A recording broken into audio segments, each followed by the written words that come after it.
মা দুর্গা তো ফিরে গেলেন কৈলাসে, কিন্তু মা লক্ষ্মীকে রেখে গেছেন। তাই আজ প্রত্যেক বাড়িতে বাড়িতে মা লক্ষ্মীর আরাধনা চলছে।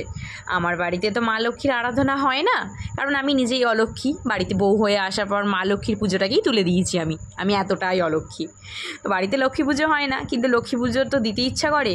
তাই পাড়ার পুজো প্যান্ডেলে তো লক্ষ্মী পুজো হচ্ছেই। তাই এই বছর মায়ের একটু পুজো দিতে গিয়েছিলাম পাড়ার প্যান্ডেলে। এই হচ্ছে আমাদের মায়ের প্রতিমা।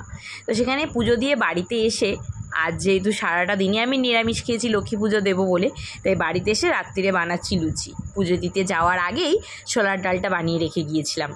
আজ একটু লুচি ছোলার ডাল খাওয়ার ইচ্ছে হয়েছে সবার, তাই লুচি আর ছোলার ডাল বানালাম। আর মায়ের ভোগ খেতে খুব ইচ্ছা করছিল। কি কপাল দেখো আমার, ঠিক আমার কাছে ঠাকুরের ভোগ প্রসাদও চলে এলো। প্রসাদে ছিল খিচুড়ি, লাবড়া, এদিকে করেছি ছোলার ডাল লুচি, আবার প্রসাদের পায়েসও পেয়েছি, আর সাথে মিহিদানা, সব দিয়ে জমে গেল।